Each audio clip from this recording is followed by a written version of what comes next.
Hello, my friend. So, listen, I have a theory, and here is the theory. I think that as entrepreneurs, we are not built to live alone. I don't think that we're built to build in silence. I don't think we're supposed to build by ourselves. I believe that it takes a community, right? Like, if we just really think about this, the reality of how we build our businesses and businesses that thrive is that there is some sort of community around the people who are building these companies, who are building these businesses, right? They have their close-knit friends, they have their community, they have their family, whoever it is. Here is what I want to say to you today. When you are choosing your community of people, when you are sitting down and thinking about it, I want you to choose people to build your dream with that are people who you would want around your inner child. Hear me out. As an entrepreneur, all of your shit comes up when you're building a business. Everything is going to come to the surface, right? When they're like, more money, more problems, like, no kidding. Things will continue to come to the surface. You will forever be faced with moments of opportunity to overcome, to take control of, to work through, right? This is a thing that's going to happen.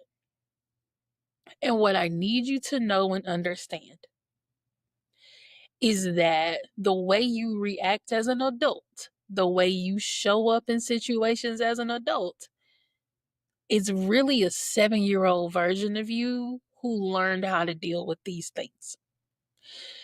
The 7-year-old version of you is the version of you that shows up when you feel out of control.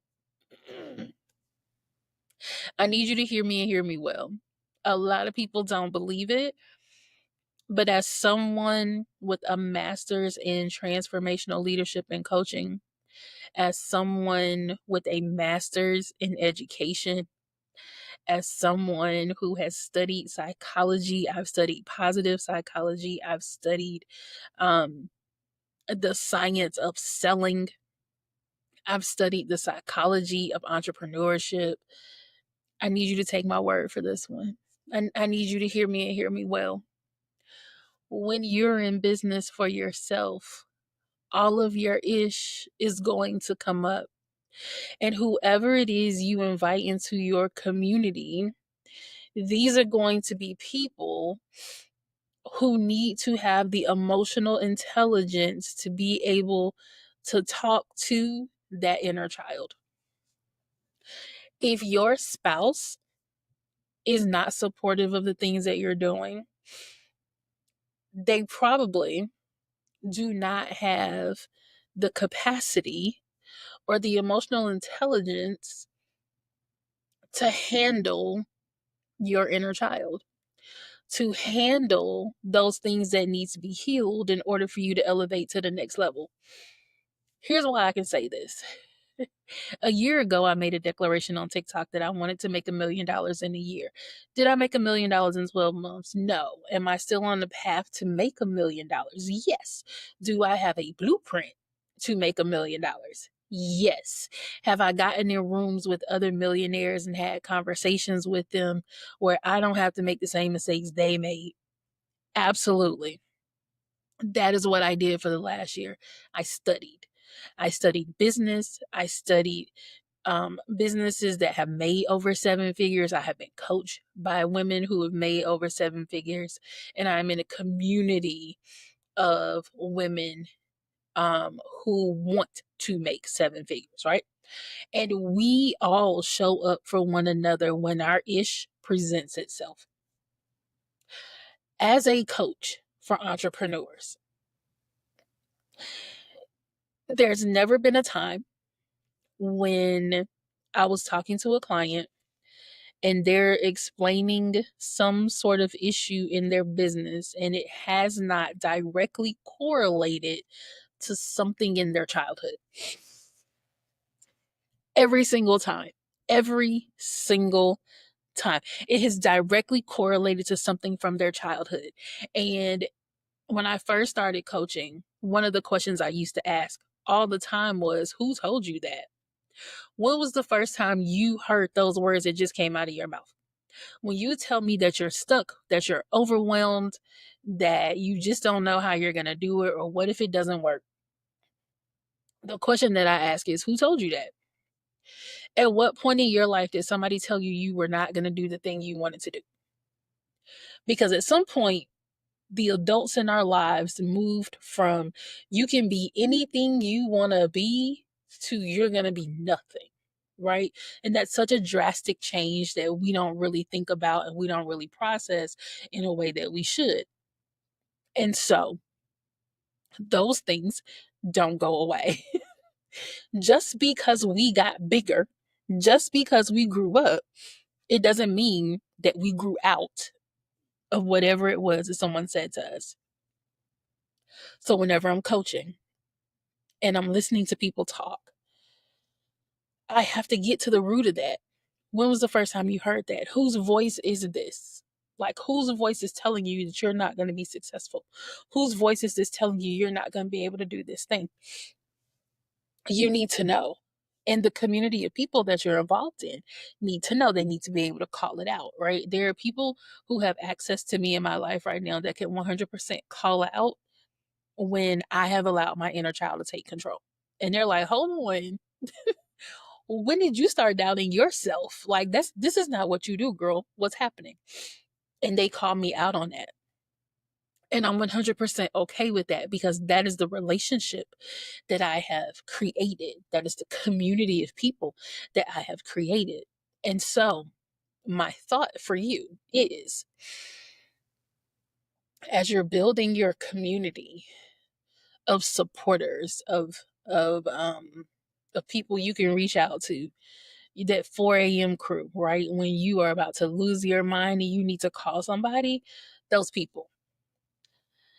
Are these people that you would want to help you raise your inner child?